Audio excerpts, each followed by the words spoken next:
Fox 35's Carla Byron explains it's helping to remove Burmese pythons from the wild in record numbers. For decades, Florida's invasive pythons sat at the top of the food chain. Then the bodies began appearing, throats torn, heads missing, not one, but thousands. Talking about snakes. Dozens of snakes were released into the wild in North Florida to eat other invasive snakes. The pattern held. Something was removing them with precision. Now that silence has been broken. As the evidence assembles across the wetlands, scientists are forced to confront an unfamiliar reality. The apex predator is being hunted. And whatever is responsible has already moved on. When the hunter becomes the hunted. The GPS signal pulsed steadily through the night, regular and uninterrupted, giving researchers at base no reason to suspect anything had gone wrong. The collar was active. The coordinates were fixed. Nothing suggested distress. At dawn, the team followed the signal into the sawgrass. What they found defied every assumption. Partially buried beneath torn earth and crushed vegetation lay the massive body of a Burmese python, nearly 20 feet long, twisted and motionless in the mud. This was not the result of illness, age, or exposure. The snake's head had been violently torn away. Its neck was split open. Deep claw marks ran across its body, cut with force and precision. The injuries showed clear intent. Whatever attacked it had fought directly, overwhelmed it, and then attempted to conceal the remains. The radio collar continued to blink, calmly recording the final location of a predator long believed to have no natural enemies in the Everglades. Burmese pythons dominate this ecosystem. They kill efficiently and face little resistance, yet this one had been confronted, dismantled, and defeated by something capable of matching its strength. That realization unsettled researchers more than the carcass itself. This python was not an anomaly. It was one of tens of thousands spread across the wetlands. The question now pressing through the scientific community is not only what killed it, but whether anything capable of doing so could change the balance of a war already reshaping the Everglades. But before we answer that unsettling question, we must first understand the timeline. A silent invasion. They entered the country quietly, sold one at a time as exotic pets through ordinary retail channels. During the 1980s and 1990s, Burmese pythons were marketed as small, manageable hatchlings. Calm, easy to handle, and rarely longer than a forearm, destined for glass terrariums in suburban homes. Pet stores sold them without concern, and buyers rarely imagined that the animal they were bringing home would grow into something unmanageable. Well, not until 1992 when Hurricane Andrew struck South Florida. The storm did more than level neighborhoods. It destroyed an exotic animal breeding facility, releasing dozens of Burmese pythons directly into the surrounding wetlands. At the same time, private owners faced a reality they had not planned for. The small snakes they purchased had grown into 15-foot predators with enormous strength and constant hunger. Many were deliberately released when they became impossible to house. The Everglades absorbed them without resistance. The environment was ideal. Warm temperatures, dense cover, endless prey. While wildlife officials focused on managing native species like alligators and panthers, the pythons moved unseen. They bred in isolation, laid eggs in hidden nests, and spread outward through water and grass with no natural opposition. There were no alarms, no sudden collapse. By the time scientists recognized the scale of the problem, the population was already entrenched. What began as a handful of escaped pets had multiplied into tens of thousands of snakes embedded deep within the ecosystem. The perfect predator in the wrong place. The Burmese python is not dangerous by chance, it is dangerous by design. Native to Southeast Asia, this species evolved to dominate dense wetlands where size, patience, and precision decide survival. Fully grown individuals commonly reach 18 feet, with some pushing closer to 20, carrying hundreds of pounds of muscle beneath patterned scales that move through water with little resistance. They kill without speed or venom. Instead, they kill with certainty. A python strikes, coils, and waits. Each breath its prey exhales tightens the grip, reducing blood flow until the heart can no longer function. The process is efficient, repeatable, and fatal. There is no struggle that changes the outcome. What makes the species even more difficult to contain is how quickly it multiplies. A single female can lay up to 100 eggs in a clutch.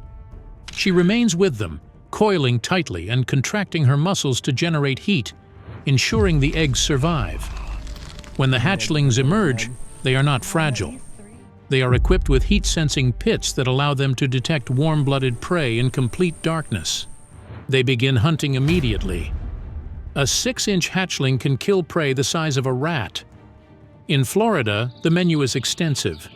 Raccoons, possums, rabbits, wading birds, and white-tailed deer all fall within their reach. Even alligators, long considered the apex predators of the Everglades, have been found inside python stomachs. The environment offers no resistance. Florida's subtropical climate mirrors the python's native range. The wetlands provide endless cover, stable temperatures, and abundant prey. There are no winters severe enough to slow reproduction, and no predators capable of controlling their population. Native wildlife never evolved alongside an ambush predator of this size and efficiency. Over time, the imbalance became unavoidable. The damage that no one saw.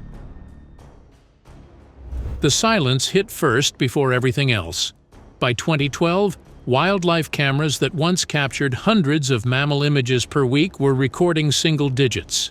Scientists walking along paths they'd walked for decades noticed something wrong. The rustling in the underbrush had stopped, and the tracks in the mud had vanished. It took years to believe what the data was screaming, but the truth was there in plain sight. The mammals were gone. Studies revealed the unthinkable. Raccoon populations were down 99%, possums were effectively extinct in some areas, alligator numbers were dwindling, and bobcats were nearly gone. The numbers read like casualties from a war nobody knew was happening. Rabbits, which once scattered across every trail, had been erased from vast stretches of the Everglades. But the numbers only told part of the story. A missing raccoon means uneaten eggs in bird nests, unchecked insect populations, and seeds that never get dispersed. But it also meant predatory birds starving without prey, alligators competing more fiercely for what's left, and plant communities shifting as seed-dispersing mammals vanish. The Everglades was not just losing animals, it was also losing itself. When the damage came to light, researchers started finding evidence that chilled them to the bone. Pythons were captured, dissected, and studied. Their stomach contents revealed the breadth of destruction: endangered wood storks, protected marsh rabbits, species that existed nowhere else on Earth. Each dissected snake told a story of extinction in progress. Yet the pythons spread and continued to grow north into residential areas and west into new watersheds. Every year, the invasion front pushed further, and the wild places grew quieter. And what took millions of years to build gradually disintegrated into the bellies of these serpents. The Judas snake experiment. Scientists needed a weapon, and they finally found it in betrayal through a program called the Judas snake strategy. So when it was launched, researchers discovered something brilliant about the python biology. Males possess an obsession for the females. During breeding season, they hunt relentlessly for females, covering vast territories most humans couldn't traverse in weeks. So the team made a calculated decision to implant GPS transmitters in male pythons, then release them back into the wild. These males, driven by their most primal urge, would unknowingly become double agents, leading researchers straight to breeding aggregations. Where one male went, others followed, and where males gathered, females waited. The results? Staggering. Teams removed dozens of pythons that would have remained invisible ghosts in the sawgrass. Each Judas snake became a living tracking device, exposing secret python hideaways scattered across hundreds of square miles. The method worked because it exploited nature itself. No cameras, no drones, just pure evolutionary drive turned against the invaders. It seemed almost too perfect, this strategy of using the enemy's instincts as their undoing, and scientists celebrated their tactical breakthrough, refining the program year after year. But there was something they hadn't considered, something lurking in the equations they'd never factored in. What happens when your tracker becomes the tracked? The tracker that was neutralized.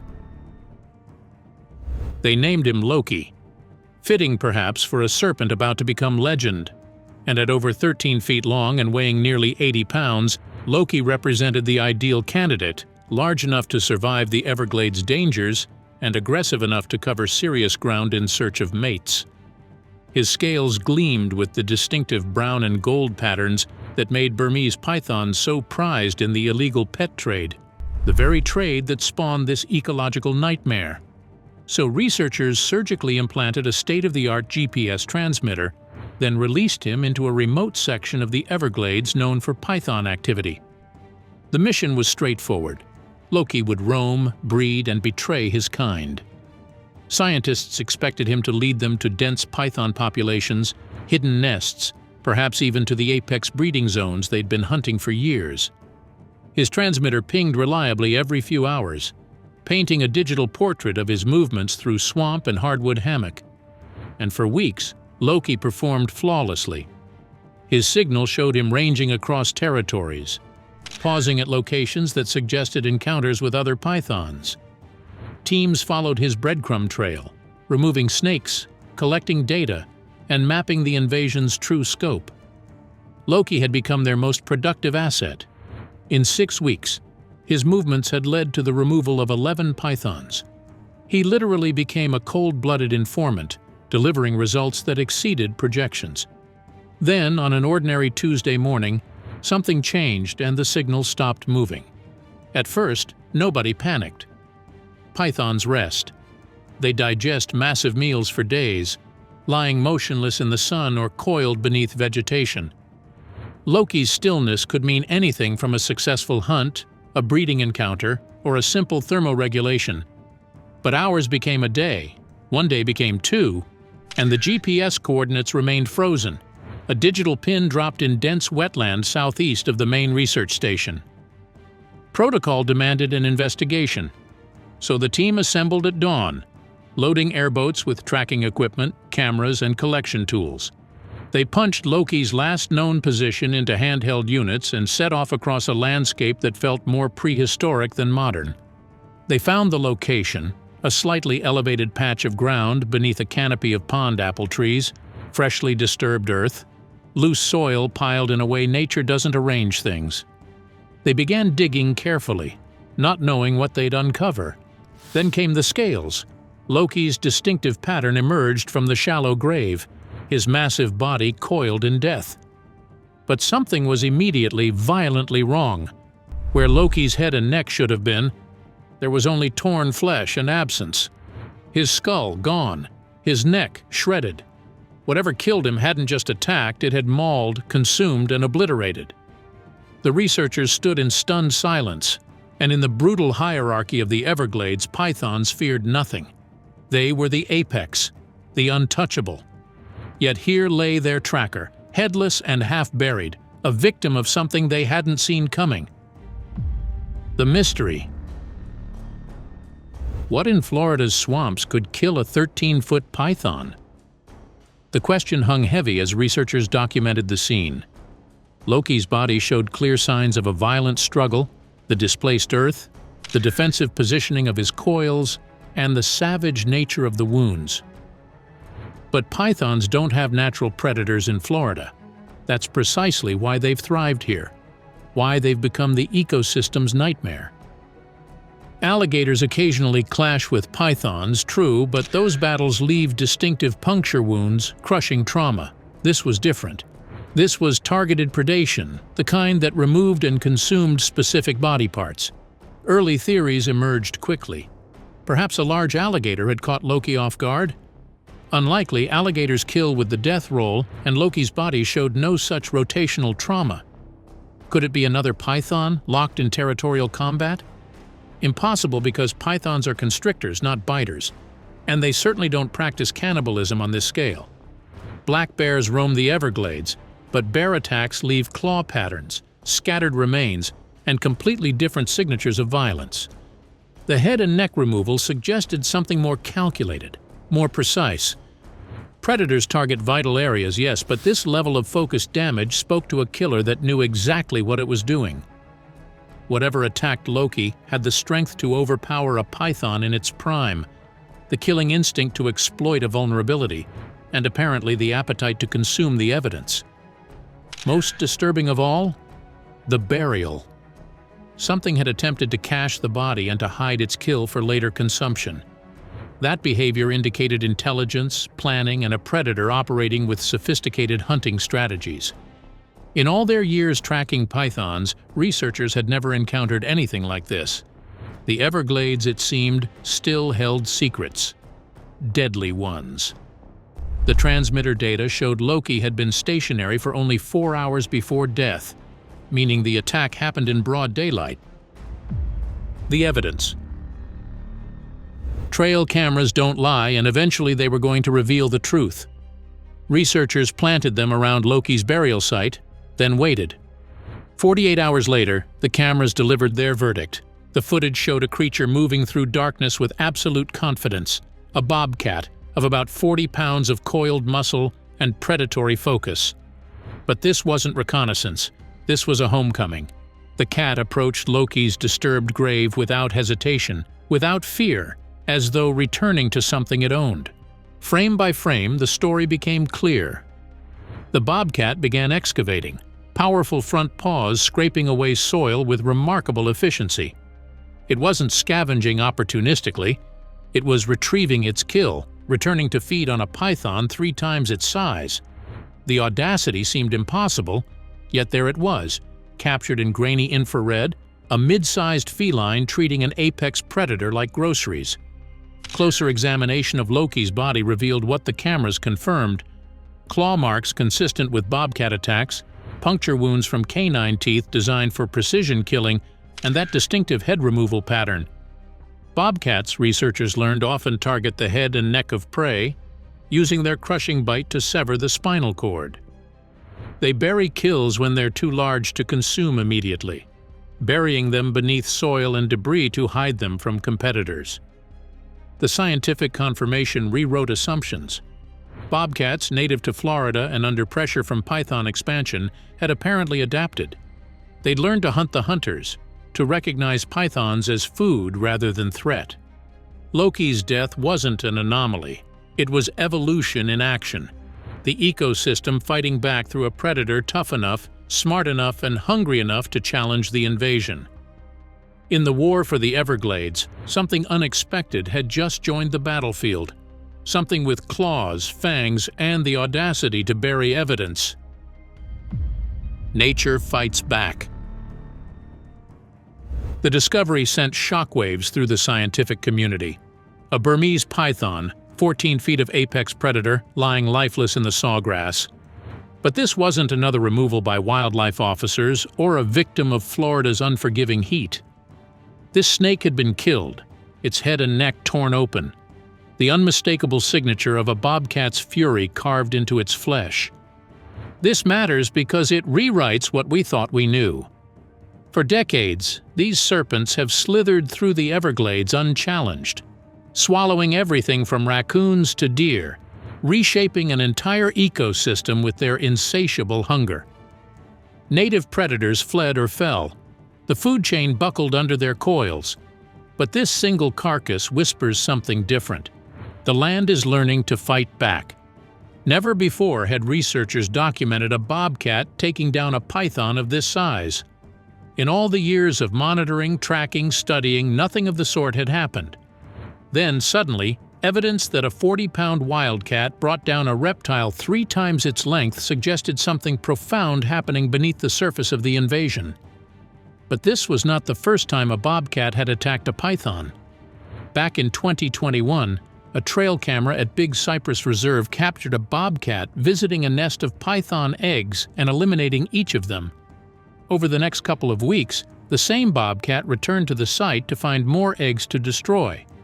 But the attacks did not come from bobcats alone. In the watery kingdom of the jungle, the alligators joined in the fight for dominance and position above the food chain.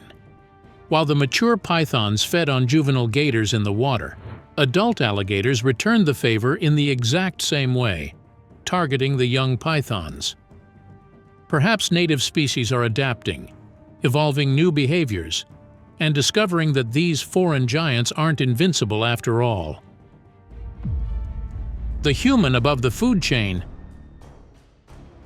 Donna Khalil didn't set out to become Florida's most prolific python hunter, but she found herself at the top of a food chain where the Burmese python was her prey. A trained software engineer, Donna traded computer code for snake wrangles and swapped office fluorescents for the suffocating darkness of the Everglades at 3 in the morning. But the numbers wouldn't let her sleep. When the mammal population of South Florida dropped by 99%, everyone understood that this wasn't nature finding balance.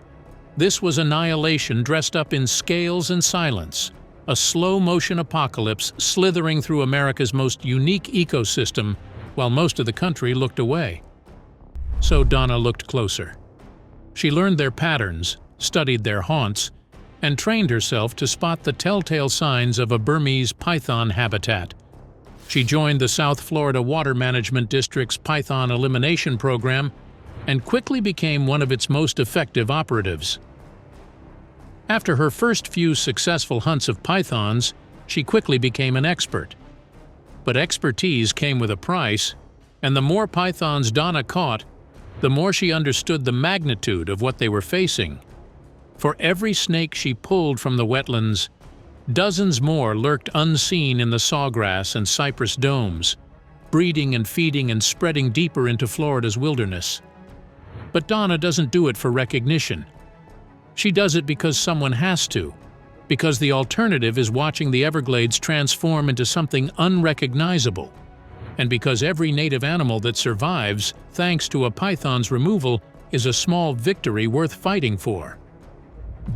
Serpents at war, the ultimate bioweapons. They say desperate times call for desperate measures, and what better defines desperation than the invasion of pythons? Scientists turned to a native champion, a serpent that had prowled these lands long before humans drew maps for help.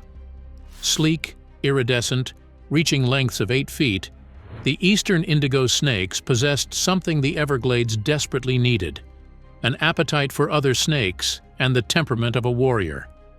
But could they truly challenge the pythons? Researchers launched a calculated gamble, reintroducing captive-bred indigos into python-infested territories.